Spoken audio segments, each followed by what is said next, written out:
출애굽기 20장 1절로 20절까지 말씀을 우리 함께 믿음으로 봤습니다. 이 모든 말씀은 하나님이 하신 말씀이다. 나는 너희를 이집트 땅 종살이하던 집에서 이끌어낸 주 너희의 하나님이다. 너희는 내 앞에서 다른 신들을 섬기지 못한다. 너희는 너희가 섬기려고 위로 하늘에 있는 것이나 아래로 땅에 있는 것이나 땅 아래 물속에 있는 어떤 것이든지 그 모양을 뻗어서 우상을 만들지 못한다. 너희는 그것들에게 절하거나 그것들을 섬기지 못한다. 나 주 너희의 하나님은 질투하는 하나님이다. 나를 미워하는 사람에게는 그 죄값으로 본인뿐만 아니라 3, 4대 자손에게까지 벌을 내린다. 그러나 나를 사랑하고 나의 계명을 지키는 사람에게는 수천 대의 자손에 이르기까지 한결같은 사랑을 베푼다.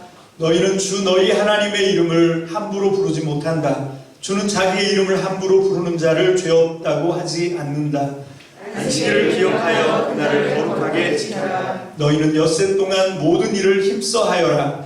그러나 이는 날은 주 너희 하나님의 안식일이니 너희는 어떤 일도 해서는 안 된다. 너희나 너희의 아들이나 딸이나 너희의 함종이나 유족만이 아니라 너희 집 짐승이나 너희의 집에 머무르는 나그네라도 일을 해서는 안 된다.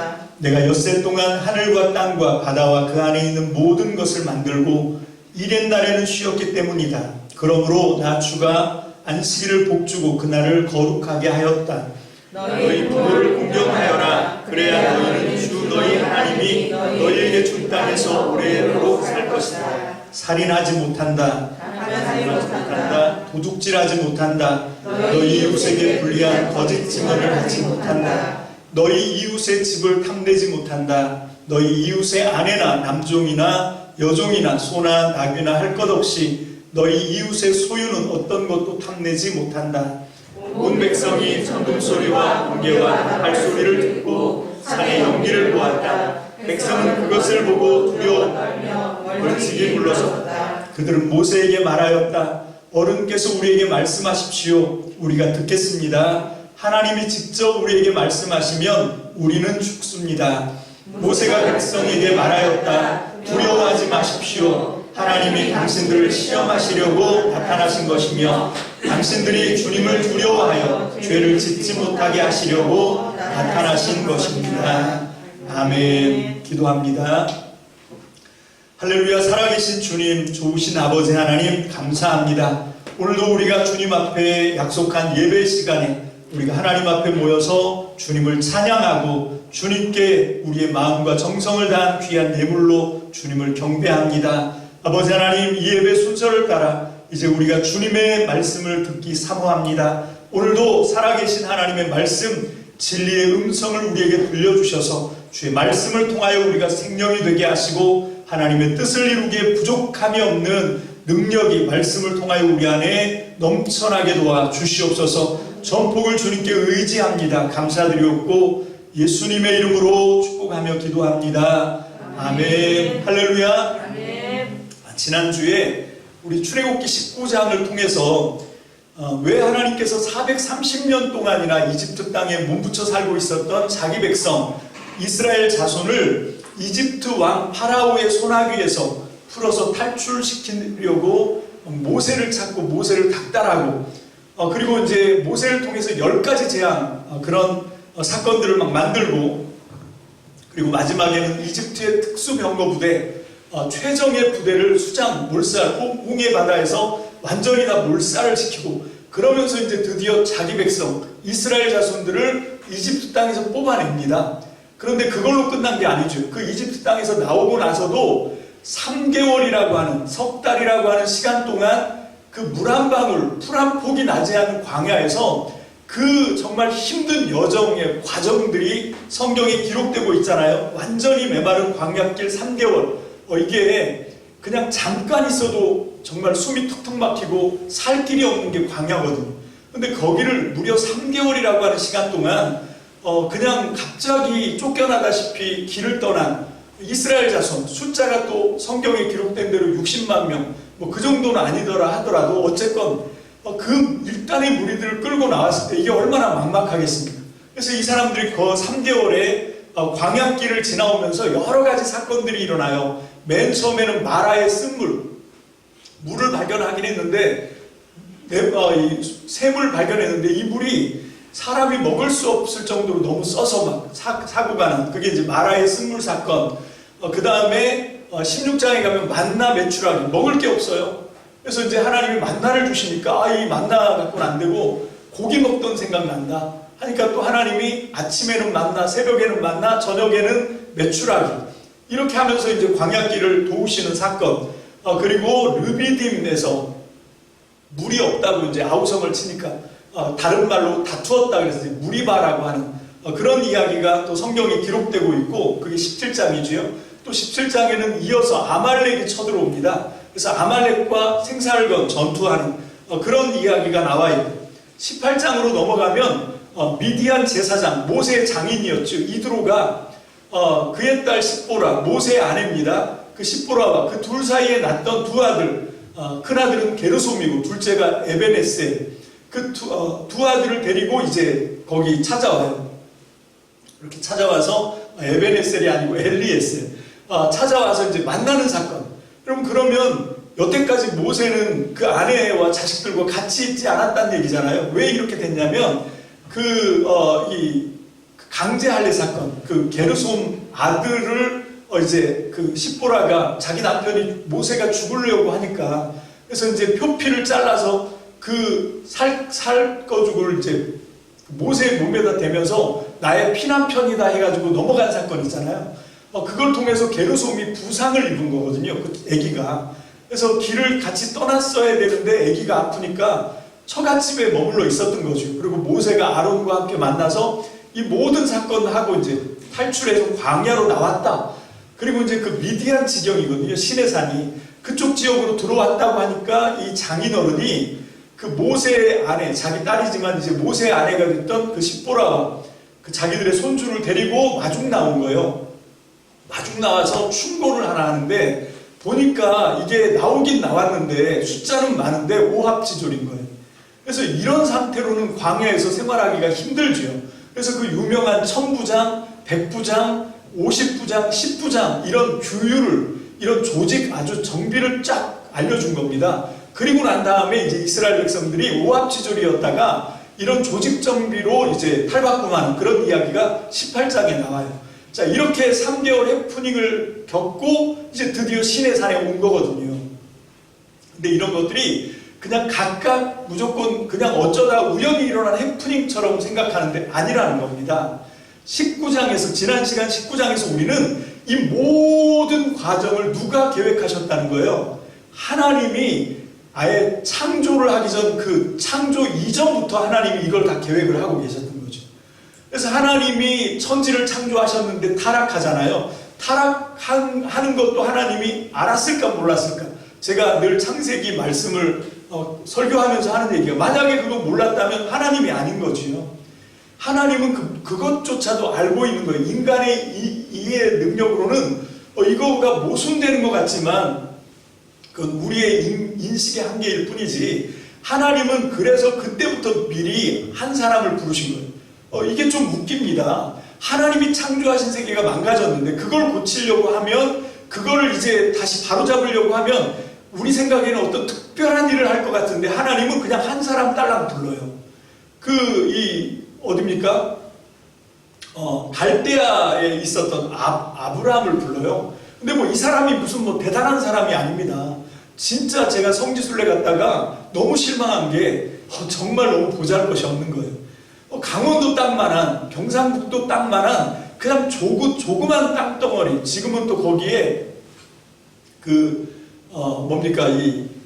유대인들하고 거기 또 그 분쟁이 일어났잖아요. 그 땅을 놓고 그 아람 그쪽 세력하고 이제 그 원래 원주민이에요, 거기가.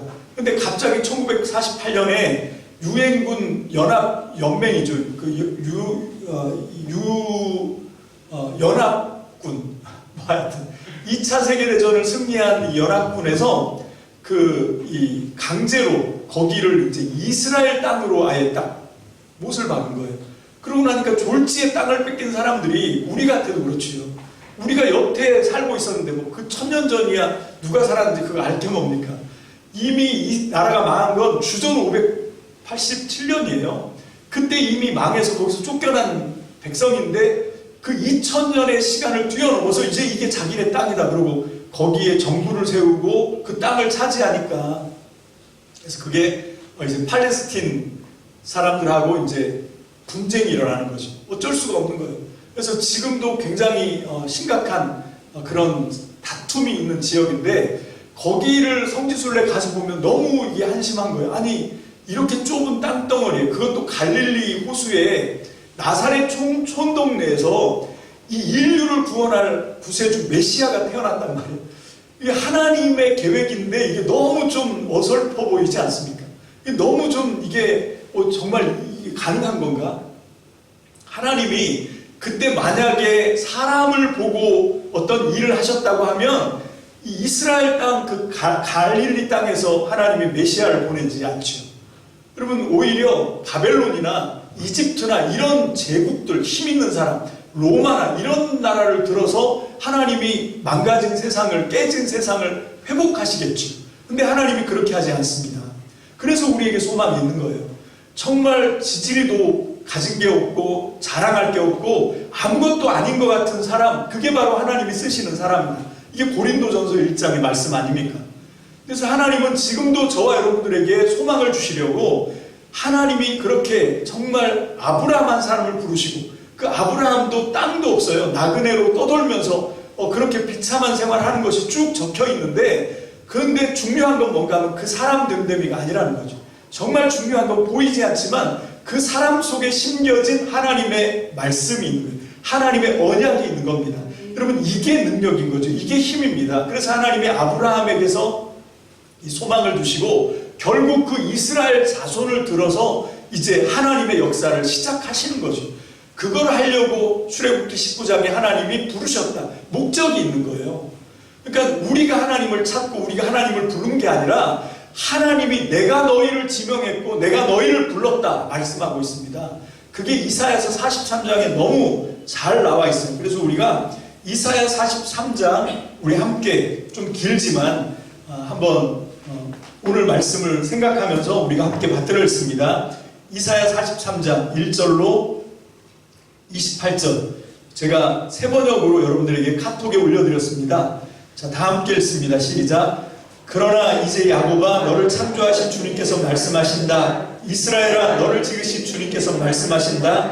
내가 너를 속량하였으니 두려워하지 말아라. 내가 너를 지명하여 불렀으니 너는 나의 것이다.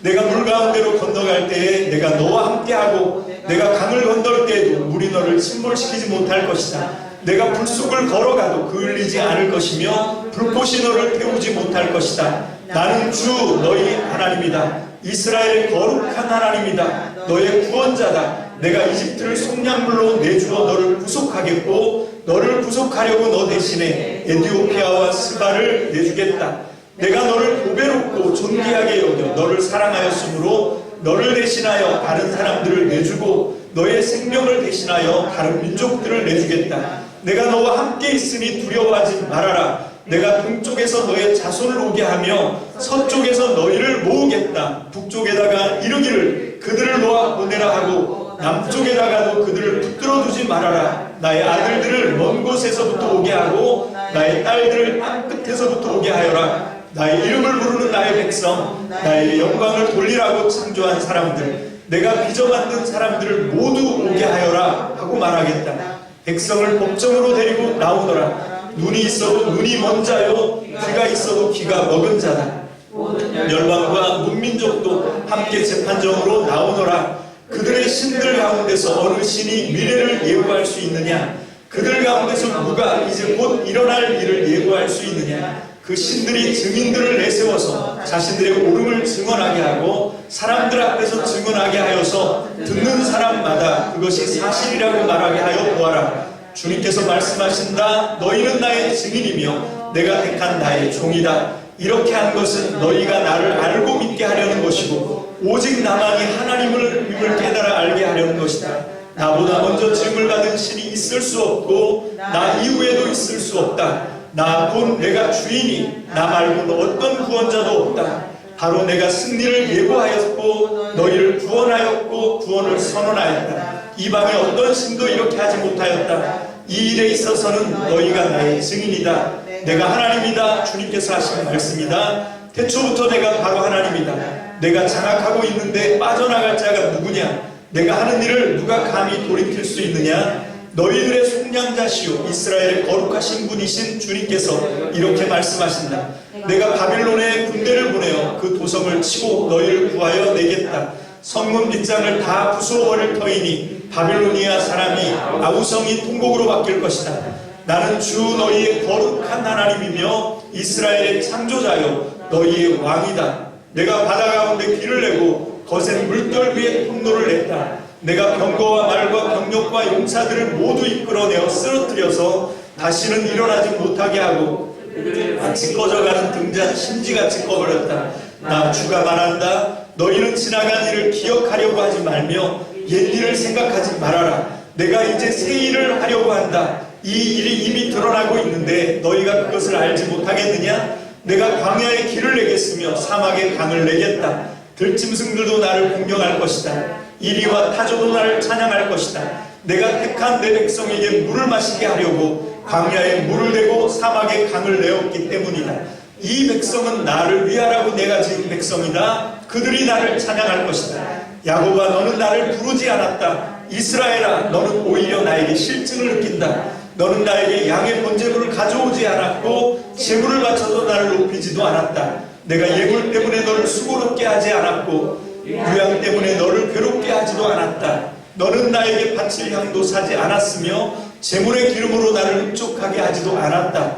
도리어 너는 너의 죄로 나를 수고롭게 하였으며 너의 악함으로 나를 괴롭혔다. 그러나 나는 내 죄를 용서하는 하나님이다. 내가 너를 용서한 것은 너 때문이 아니다. 나의 거룩한 이름을 속되게 하지 않으려고 그렇게 한 것뿐이다.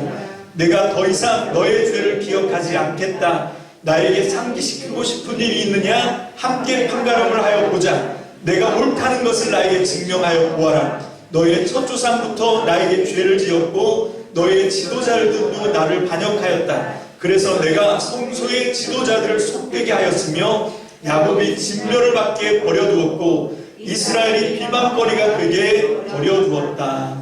아멘.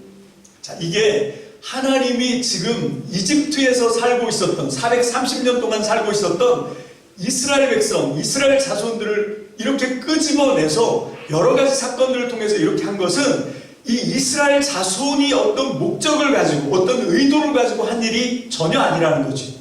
이건 오히려 하나님이 지명했고 하나님이 불러냈다는 겁니다. 왜? 하나님이 의도가 있는 거지요. 그 의도가 뭡니까? 내가 너를 제사장 나라로 삼겠다는 거예요.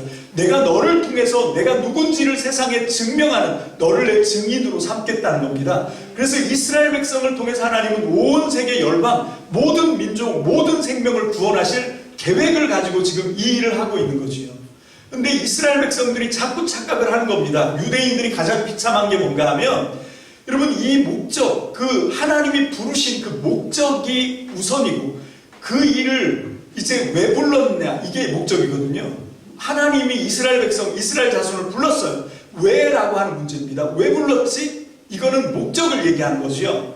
자, 그 다음에 그러면 그 목적을 어떻게 수행해 갈 건가? 이건 방법입니다. 오늘 20장의 십계명은 목적이 아니라 방법이에요.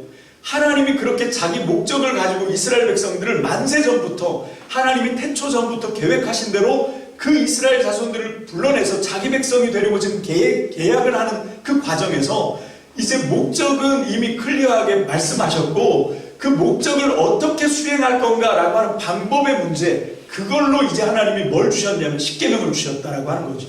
우리는 이 십계명이 뭔지를 정확하게 알아야 됩니다. 유대인들은 이 목적과 수단을 혼동한 거예요.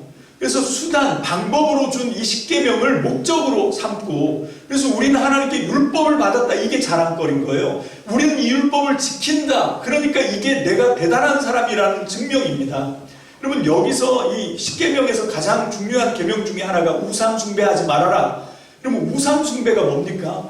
돌이나 나무로 깎아 만든, 우리 광수가 쓰는 마이크, 오케이. 그 깎아 만든 거기에다가 절을 하는 게 우상 숭배입니까? 그거 아니라는 거죠. 여러분, 우상숭배의 핵심은 뭐가 있냐면 누구를 섬기느냐에 있어요. 지금 이 예배가, 지금 내가 드리는 이 예배, 내가 지금 하고 있는 이 종교적인 행위가 누구를 위한 것이냐. 여러분, 그럴 때 거기에 나를 위한 것, 이게 우상숭배예요. 여러분, 나의 욕심, 나의 만족, 내가 원하는 어떤 것들을 이루어내기 위해서 하는 것, 그게 우상숭배입니다. 여러분, 그게 아니라 나를 부르신 분, 그 목적을 위해서 우리는 십계명을 지키고 거기에 나와 있는 대로 하는 거예요. 여러분, 십계명은 딱 다른 거 없습니다. 예수님이 아주 클리어하게 말씀하셨어요. 우리 마태복음 22장 한번 찾아가 보겠습니다. 마태복음 22장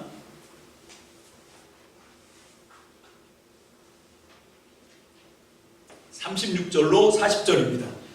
마태복음 22장, 제가 카톡에 올려드린 말씀이 있을 거예요. 자, 다 함께 한 목소리로 읽습니다. 시작. 선생님, 율법 가운데 어느 계명이 중요합니까? 예수께서 그에게 말씀하셨다. 내 마음을 다하고 내 목숨을 다하고 내 뜻을 다하여 주 너희 하나님을 사랑하여라 하였으니 이것이 가장 중요하고 으뜸가는 계명이다. 둘째 계명도 이것과 같은데 내 이웃을 내 몸과 같이 사랑하여라 한 것이다. 이 두 계명에 온 율법과 예언서의 본뜻이 달려있다. 예수님이 십계명을 신약에 와서 예수님이 두 개로 딱 말씀하셨어요. 그런데 이거는 예수님이 제일 처음에 주장한 게 아닙니다. 이건 예수님 이전에 율법학자들, 많은 율법학자들이 이 십계명의 본뜻을 파악하고 있었어요.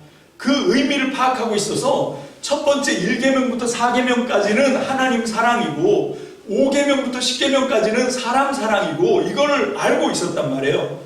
그래서 예수님이 그 정신을 받아서 지금 이걸 클리어하게 두 가지 계명으로 압축한 겁니다. 하나님 사랑, 이웃 사랑. 이 두 가지. 계명은 사랑이라는 거죠. 여러분, 이게 계명만 그런 게 아니라 사실은 기독교, 성경의 본질이 여기 두 가지에 딱 있습니다. 여러분, 우리가 예배를 드리든 하나님을 섬기든 어떤 신앙생활도 목표가 있는데 그건 뭔가 하면 첫 번째 목표는 하나님을 사랑하기 위해서 하는 모든 행위여야 되는 거예요. 그리고 두 번째는 뭔가 하면 거기서 끝나는 게 아니라 정말로 나 말고 나와 함께 동시대를 살아가는 이웃들에게 그들에게 복이 되고 그들에게 정말 덕이 되고 그들에게 보탬이 되는 사랑의 행위로 우리의 신앙이, 우리의 예배가, 우리의 모든 종교 행위가 그렇게 흘러가야 되는 거지요. 근데 내 신앙을 위해서, 나의 종교적인 소비를 위해서 남들이야 어떻게 느끼든 말든 그냥 나만 좋으면 된다 하고 하는 그게 우상숭배입니다. 여러분, 오늘날도 우리 주변에 그런 우상숭배자들이 많잖아요. 여러분, 지금 우리가 이 코로나 위기를 접하고 있는데 이 코로나 방역 전문가들이 조사를 해보니까 이게 어디서부터 출처가 되냐면 그 8.15 광복절 집회, 거기서 지금 이게 아직도 그 나타나지 않은 숨은 그 무증상 이 감염자들이 거기서부터 발원이 돼서 지금 우리나라를 이 위기 가운데로 몰아넣고 있다고 한 입으로 다 얘기하는 소리를 우리가 듣고 있습니다. 그 8.15 광복절 집회를 주도했던 게 정광훈 씨 아니에요, 그죠? 여러분, 제가 그 사람에게는 참 목사라는 말을 못 붙여요. 왜냐하면 이 사람은 목사가 아닙니다. 자기 정치적인 야욕을 위해서 하나님을 이용하는 사람이니까. 그러니까 오늘 말씀에 의하면 이 사람이 우상숭배자예요. 거기에 제가 씨를 붙인 거는 되게 존중하는 의미입니다. 정광훈 씨 같은 그런. 근데 이게 현재 오늘날 살고 있는 여러분 수많은 성도들 가운데 정광훈 씨만 우상숭배자일까요? 여러분, 정말 하나님의 부르신 목적은 망각한 채 자기의 종교적인 어떤 욕망을 이루기 위해서 자기의 어떤 취미에 따라서 여러분 신앙생활을 소비하는 사람들이 얼마나 많습니까? 그래서 예배를 자기가 판단해요. 이 모임은 내 성향에 안 맞아. 그걸 왜 네가 판단하자고. 여러분, 그건 하나님의 부르심의 목적에 내가 순응하지 않는다는 걸 단적으로 얘기하는 거예요. 여러분, 우리는 내가 중심이 돼서 내가 받고 싶은 거죠. 그 예배는 하나님이 받으시는 예배가 아니라 내가 그 예배를 받고 있는 것이요. 나의 목적을 위해서. 여러분, 이게 예배뿐만이 아닙니다.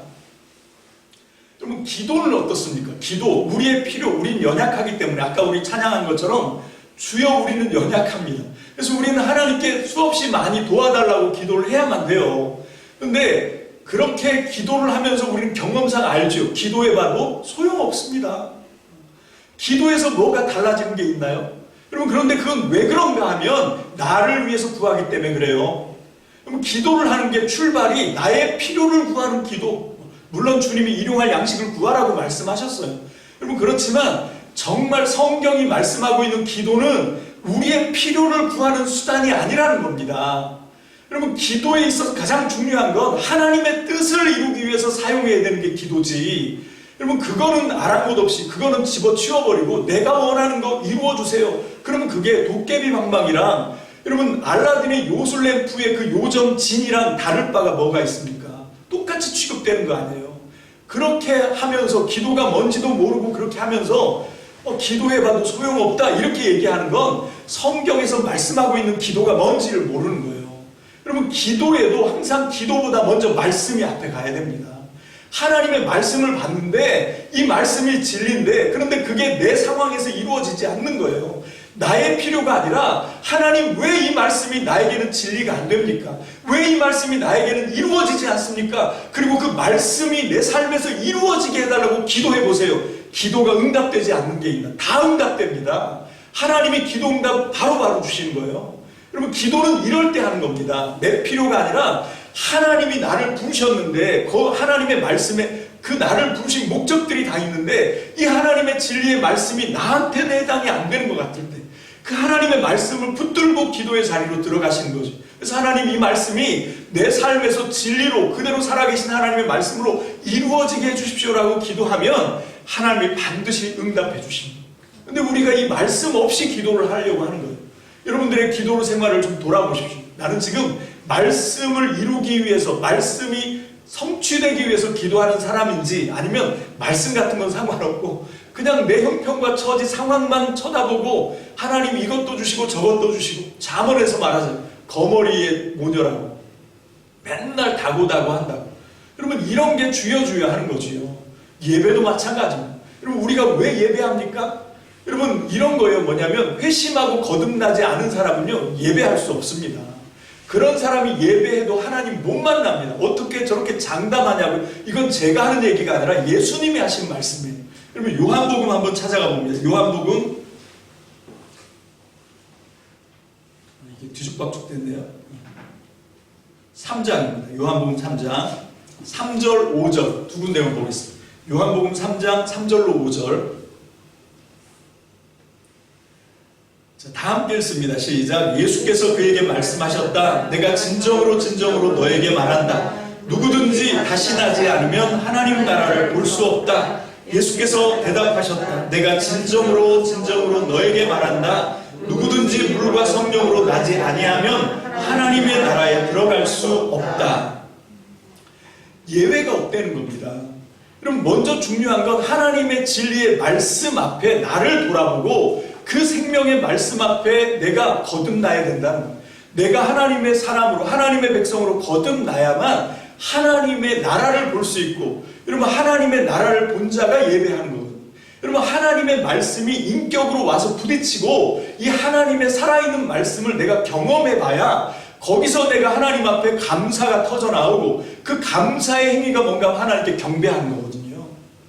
여러분 그래서 예배도 하나님의 말씀이 먼저 가야 됩니다. 근데 우리가 말씀 없이 예배하는 것 그거는 조심해야 되는 거예요. 이거는 하나님을 예배하는 게 아니라 나를 예배하는 거거든요. 나의 만족. 여러분 나의 어떤 종교적인 이 소비를 위해서 내가 원하는 내 영의 어떤 만족함을 위해서 여러분 지금도 이 교회 저 교회 전전하는 수없이 많은 크리스천들이 있는데 자기들이 참된 신자라고 말하겠지만 어림없는 말입니다. 여러분 더 중요한 건 하나님이 우리를 부르신 목적 거기에 따라서 우리가 가는 거거든요. 교회가 뭡니까? 여러분 교회는 건물이 아니에요. 교회는 예배를 드리는 이 처소가 아닙니다. 교회는 공동체거든요. 여러분 내가 교회라는 말씀입니다. 내가 하나님의 교회고 하나님의 공동체인데 여러분 하나님의 말씀 없이 내가 그 공동체 안에서 어떻게 거기서 내가 교회가 될 수 있어요? 여러분 왜 하나님이 우리를 이 한 몸 되게 하셨고 왜 우리를 부르셨는지 그거에 대한 목적이 먼저 분명해져야 됩니다. 여러분 그게 우리를 부르신 목적이고 그것을 수행하는 것이 오늘 나와 있는 이 십계명 말씀입니다. 그러면 이 십계명 말씀을 우리가 이 말씀을 어떻게 순종하는가, 이 형식적인 순종 이게 중요한 게 아니라 더 중요한 건 왜 하나님이 우리에게 이 십계명을 주셨는지에 대한 원리를 깨닫는 거고 그리고 그 안에서 우리가 하나님 앞에 어떻게 순종으로 반응하는가, 이게 중요한 겁니다. 하나님은 다른 말씀하신 적이 없어요. 여러분, 예수님이 아까는 그 마태복음 22장 그 말씀은 다른 사람들의 말을 받아서 정리한 거라고 말씀하셨어요. 근데 이번에는 더 클리어하게, 아까는 두 가지로 압축을 했지만 딱 한 가지로, 십계명 이걸 딱 한 가지로 딱 압축을 하신 게 있죠. 그게 뭐 어디냐면 요한복음입니다. 우리 한번 찾아보겠습니다. 요한복음 13장 34절. 우리 주님이, 이거는 뭐 다른 누가 얘기한 거 없어요. 주님이 독창적으로 말씀하신 겁니다. 내가 세 계명 주겠다. 이 십계명을 의식하고 하신 말씀이에요. 내가 세 계명 딱 한 가지 줄게. 그 뭡니까? 서로 사랑해, 이거예요. 13장 34절 다 함께 읽습니다. 시작. 이제 나는 너희에게 세 계명을 준다. 서로 사랑하여라. 내가 너희를 사랑한 것 같이 너희도 서로 사랑하여라. 아멘. 여러분, 우리 주님이 우리에게 주신 계명이에요. 여러분, 무슨 얘기인가 하면 하나님이 우리를 부르신 목적이 아까 있다 그랬습니다. 그건 뭔가 하면 우리를 하나님의 뜻을 이루는 제사장 나라가 되게 하는 것, 이게 지난주에 우리가 나누었던 하나님의 말씀이에요. 근데 그걸 우리가 어떻게 이루어 드릴 수 있냐고요. 여러분, 우린 연약합니다. 우리에겐 그 능력 없어요. 여러분, 우리가 이걸 잘 생각해 봐야 됩니다. 우리가 교회로 부름을 받고 공동체로 부름 받았는데, 여기서 우리 가운데 저를 포함해서, 저도 마찬가지예요. 저를 포함해서 우리가 하나님의 뜻을 받들어 교회를 세울 수 있는 자격과 능력 있는 사람이 단 한 명이라도 있을까요? 없습니다. 로마서 3장 10절에서 말씀해주고 있어요. 한 사람도 없다. 의인은 없다. 전혀 우리는 그걸 할 수 있는 능력이 없어요. 여러분, 우리가 그 용서에 대한 이야기를 하잖아요. 용서해라. 근데 누가 나한테 막 상처를 주고, 누가 나한테 슬프게 하고, 누가 나를 힘들게 하고, 정말 원수까지도 우리가 품고 사랑할 수 있는, 그 용서할 수 있는 능력이 우리 안에 있습니까? 우리는 없어요. 저도 없습니다. 아무도 없습니다. 그건 사람의 힘으로 되는 게 아니에요. 용서, 그건 우리가 입으로는 쉽게 말할 수 있지만 그거는 사람이 해낼 수 있는 영역이 아닙니다. 근데 어떻게 이걸 할 수 있습니까? 어떻게 이걸 할 수 있어요? 하나님의 말씀이 이걸 해내게 하는 겁니다. 우리 창세기 1장입니다. 창세기 2장 7절. 창세기 2장 7절 다 함께 읽습니다. 시작. 주 하나님이 땅의 흙으로 사람을 지으시고 그의 코에 생명의 기운을 불어넣으시니 사람이 생명체가 되었다. 아멘. 여러분, 우리는 티끌 같은 존재예요. 우리는 아무것도 해낼 수 있는 자격, 능력, 아무것도 티끌만큼도 없습니다. 그게 우리의 존재입니다. 그런데 그런 티끌들을 모아서 하나님이 그 코에다가 생명의 기운을 훅 불어넣으셨어요. 그러니까 이 티끌이, 이 흙으로 만든 존재인 우리 사람이 비로소 생명체가 되었다라고 성경이 말씀하고 있어요. 자, 그러면 질문입니다. 도대체 우리를, 티끌 같은 우리를 긁어 모아서 그 코에다 훅 하고 불어넣으신 그 생명의 기운이라고 말씀하고 있는데, 그게 도대체 뭡니까? 오늘 이 시간 저와 여러분들이 그게 뭐냐고요? 이게 말씀입니다. 하나님은 지금 이 순간에도 부단하게 하나님의 말씀, 이게 생명의 기운이에요. 이걸 우리에게 불어넣고 계십니다. 우리 교회 공동체에 이 말씀을 불어넣고 계세요. 여러분, 이거를 캐치할 수 있는 귀가 열린 거, 그래서 들을 귀 있는 자, 예수님이 그렇게 메아리쳐 말씀하고 있어요. 여러분, 예수님이 복음서에서 얼마나 많이 귀 있는 자는 들어라, 들을 귀 있는 자가 복이 있다 계속 말씀하신 이유가 그겁니다. 왜? 이게 하나님이 우리 공동체, 아무것도 할 수 없는 티끌 같은 우리에게, 여러분, 이 하나님의 말씀이 훅 하고 들어와야 우리가 비로소 이 모든 것들을 할 수 있어요. 교회도 세울 수 있고, 용서도 할 수 있고, 사랑도 할 수 있고, 이제 하나님이 우리를 부르신 목적도 우리가 이루어 드릴 수 있기 때문에 그렇습니다. 여러분, 그래서 우리는 이 하나님이 우리에게 말씀하신 이 말씀대로 순종하는 게 너무 중요하죠. 그럼 마지막으로 데살로니가 전서 5장, 우리가 이제 추수감사절인데 그 데살로니가 전서 어디 있나? 5장 16절로 18절, 너무 잘 아시는 말씀이니까 암송도 다 하실 거라고 믿습니다. 다 함께 읽습니다. 시작. 항상 기뻐하십시오. 끊임없이 기도하십시오. 모든 일에 감사하십시오. 이것이 그리스도 예수 안에서 여러분에게 바라시는 하나님의 뜻입니다. 아멘. 근데 우리는 알잖아요. 어떻게 항상 감사해요? 우리가 제정신인 다음에야 어떻게 감사합니까? 우리 형편 되보시라니까, 우리 입장 되보시라니까 당장 끼니 걱정해야 되고, 정말 이 생존 각축의 세상 속에 살면서 여러분 지금 보면 세상이 그냥 10%만 자기가 원하는 대로 부를 누리고 성공하고 그런 인생 살거든요. 거기에 나머지 90%는 그냥 들러리가 돼서 그 사람들이 성공하고 승리하고 거기서 막 뭡니까 그 칵테일 이게 뭐죠? 샴페인을 터뜨리고 뭐 그렇게 할 때 우리는 그것 때문에 박탈감 느끼고 상실감 느끼고 얼마나 우울하고 짜증나는 인생을 삽니까? 우리 젊은이들은 더해요. 가진 게 없죠. 진짜 얘들은 미래를 준비하는데 뭘 시간을 쏟을 그럴 일이 아니라 그냥 살아내는 것만 해도 급급해요.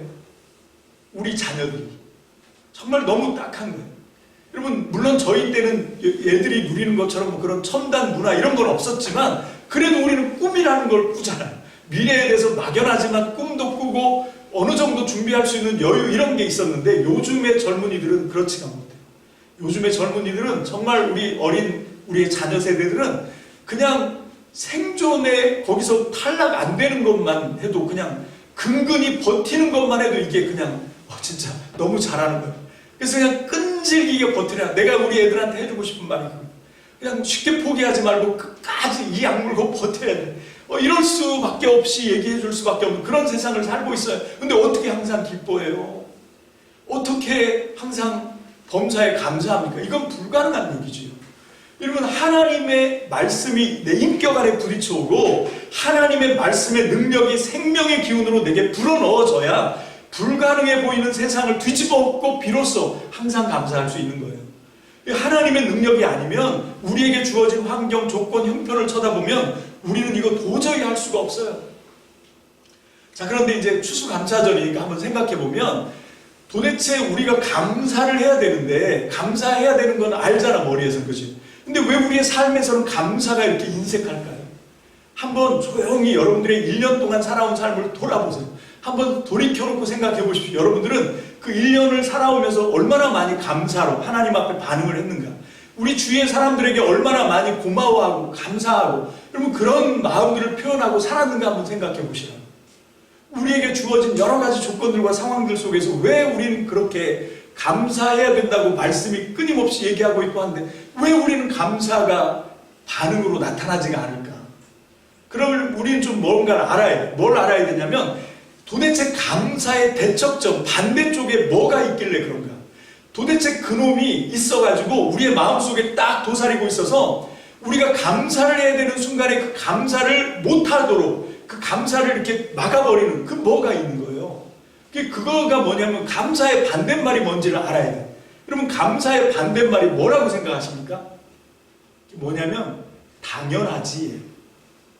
내가 지금 생명을 받은 것, 내가 지금 이 공기로 호흡하는 것, 정말로 하나님이 이 자연의 모든 혜택들을 준 것, 1년 동안 하나님이 음으로 양으로 나에게 보태준 모든 것들, 우리 부모님을 통해서 나에게 보여준 헌신적인 사랑, 그리고 우리 자녀들을 통한 공경, 여러분 또한 우리 주변에 있는 지체들을 내 옆에서 버텨주고 있는 그 지체들을 향한 소중함, 여러분 이런 것들을 당연하게 생각하면 감사가 막히는 거예요.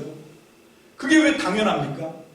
여러분 이건 당연한 게 아니에요. 이건 나는 자격도 없고 아무런 공로도 없는데 이건 정말 하나님이 너무 특별하게 나한테 은혜를 베풀어 주시고 사랑해 주셔서 나에게 베풀어 주신 특혜고 은혜 아닙니까? 이게 어떻게 당연한 거예요? 여러분 이걸 당연하다고 생각하니까 감사하고 고마워해야 되는 순간에 우리가 그걸 싹도 잘라먹는 거예요. 그게 아니라 정말 내 아내가 내 옆에서 나를 끊임없이 사랑해주고 내 남편이 나에게 끊임없이 지탱해주고 있고 여러분 이런 것들을 우리가 정말 소중하게 생각할 수 있어요. 그러려면 당연하지 이걸 빼버려야 돼. 세상에 당연한 건 없어요. 세상에 우연은 없습니다. 하나님이 우리를 사랑하셔서 하나님의 부르심의 목적을 위해서 우리에게 주신 거거든요. 그럴 때 우리는 서로 감사를 표현하고 고마움을 표현하고 그럴 때 우리 사이의 마음의 거리가 가까워지는 거예요. 그럴 때 묵어있던 우리 마음속에 갈등들이 녹아지고 용서할 수 없는데 서로 부둥켜 안고 용서하게 되고 여러분 그러면서 이제 사랑하게 되는 거예요. 여러분 이제 우리 교회가 가정 공동체, 작은 소그룹 가정 공동체로 이제 이렇게 정말 지체로 이제 훈련을 받을 거거든요. 여러분들이 그렇게 하기 위해서 영적으로 전도도 하고 양육도 하지만 여기 기존에 있는 지체들도 이제 그동안은 너는 너 나는 나 이렇게 좀 대면대면 거리가 너무 멀었어요. 근데 이제 그걸 같이 붙여서 같이 살아내야 됩니다. 같이 함께 뒹굴어야 돼요. 여러분 지금은 삶의 형편 때문에 뭐 예수님 때처럼 3년 동안 같이 이렇게 동고동락 이건 못해요. 여러분 우리가 몰라서 그렇지 여러분 이 3년 동안 그 뭐 갈릴리 어부부터 시작해서 세리 그 다음에 열심당원 이런 사람들을 다 끌어모아서 예수님이 3년 동안 그 사람들하고 동가식 서가숙하면서 같이 공동생활했거든요. 여러분 이게 쉬웠을 것 같습니까? 이거 안 해본 분들은 모르는 거예요. 여러분 이런 것과 똑같아요. 우리가 서로 뜨겁게 열렬하게 사랑해서 결혼을 해요. 결혼을 해도요 그 사랑이 식는 데는 너무 빠릅니다. 1년도 채 안 걸려서 사랑이 싹 사라집니다. 내가 사랑했던 여자가 내가 사랑했던 남자가 이 정도였어? 그걸 이제 이 눈꺼풀이 벗겨지고 발견을 하죠. 그리고 한 1년쯤 지나면서부터는 뭐가 찾아와? 뭐가 와요? 권태기가 찾아옵니다. 이 권태기가 찾아와서 막 서로 속으로 막 칼을 갈죠. 미워하고 그러면서 이제 나중에는 이 내성이 생겨서 참고 견디고 이게 부부 생활이잖아요. 여러분 공동체도 마찬가지예요. 여러분 서로 성격 다르고 완전 다른 사람들이 한 공동체로 모여 살잖아요. 그러면 이 가정교회 이 하나복에서 가르쳐주고 있는데 제가 그 심화 강좌까지 다 들었는데 거기서는 그걸 뭐라고 부르냐면 권태기 같은 건데 이 공동체 생활을 하다가 보면 정말 꼴도 보기 싫고 진짜 감정이 서로 극과 극으로 대립하는 그 시기를 혐오기라고 합니다. 완전히 그냥 날이 서는 거예요. 여러분 예수님의 제자들은 그거 없었을 것 같아요? 있었죠. 여러분 정말 사랑은 뭐냐면 그런 미움이나 갈등이 없는 상태가 사랑이 아니랍니다. 진짜 사랑은 뭐냐면 그런 권태기, 그런 혐오기가 찾아와도 그거를 뛰어넘는 사랑으로 서로 쓸어안는 거예요. 서로 용서해 준 겁니다. 그 갈등을 해결하는 능력을 받는 거 그게 사랑하는 기술이에요. 다른 거 아닙니다. 여러분 이 사람은 사랑할 만하니까 사랑하고 그런 거 없어요. 정말 없습니다. 아무도 없어요. 아무도 없습니다. 믿으세요. 정말 단 한 사람도 없어요. 사랑할 만한 사람 절대 없습니다. 여러분 그런데 그거를 하나님이 훅 하고 불어넣어 주신 그 생명의 기운을 받아서 사랑할 수 없는 원수인데 사랑하는 거예요. 여러분 이게 이 원수를 사랑하라고 하는 말은 공동체를 해보지 않으면 알 수 없는 말이에요. 근데 이게 한 번 지나면 권태기도 마찬가지예요. 한 번 지나면 끝나냐? 아니요. 파도 물결이 계속 쳐오는 것처럼 계속해서 갈등은 계속 우리를 삼키려고 달려듭니다. 우리는 계속 그 파도 타기를 하면서 넘어가야 돼요. 계속 그 갈등을 하나님의 사랑과 용서로 하나님의 말씀의 능력으로 계속 소화해내면서 그것들과 치열하게 싸우는 동안 우리의 사랑은 눈에 보이지 않게 커가는 거예요. 우리의 온전함은 그걸 통해서 자라나는 겁니다. 여러분 이게 교회의 비밀이에요. 여러분 이게 진짜 교회입니다. 여러분 지금 우리 참믿음 교회가 이제 그 과정으로 가야 돼요. 여러분 그러기 위해서 우리는 오늘 이 말씀을 잘 새겨야 됩니다. 여러분 이 계명을 지키는 거 이게 중요한 게 아니에요. 오늘날 정말 이 자기를 하나님 자리를 차지하고 자기를 중심에 놓고 나의 만족, 종교적인 나의 만족을 위해서 자기 신앙생활하는 사람들이 너무 많은 남은 생각하지 않아요. 내가 한 이 결정이 저 사람에게는 어떤 충격일까 이런 거 전혀 생각 안 합니다. 그냥 나만 좋으면 나만 싫으면 다 결정해버려요. 남이 어떻게 되든 공동체가 어떻게 되든 그건 아무 상관없습니다. 그것 때문에 하나님이 어떤 고통을 받으실지 그건 아무 상관이 없어요. 왜? 나는 하나님을 모르니까. 나는 하나님을 섬기는 사람이 아니라 그냥 나만 만족하면 돼요. 나만 영적으로 신앙적으로 나만 완성되면 된다고 생각해요. 근데 착각해서 깨어나십시오. 거기에서는 영적인 성장 없습니다. 거기서는 하나님 나라 없습니다. 하나님 나라는 정말로 오늘 이 주신 이 계명 뭡니까? 서로 사랑하라. 하나님을 사랑하고 내 이웃을 사랑하고 이게 십계명이에요. 여러분 이걸 통해서만 하나님의 부르심은 완성될 수 있습니다. 여러분 이 사랑의 계명을 통과하지 않고 어떻게 하나님의 영적인 성숙이 완성이 됩니까? 어떻게 하나님의 나라가 완성이 됩니까? 하나님의 부르심이 어떻게 완성이 됩니까? 그건 없는 거예요. 없는 겁니다. 그냥 우상 숭배만 있을 뿐입니다. 오늘날 수없이 많은 개신교회, 수없이 많은 성도들이 이 착각 속에 빠져 있어요.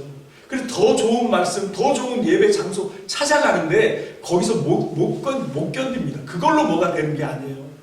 정말 그게 되는 건 나의 소망에서 나오는 것이 아니라 하나님의 말씀, 그 말씀의 생명의 기운이 내 안에 불어넣어져야 되고 우리 공동체 안에 훅 하고 불어넣어져야 됩니다.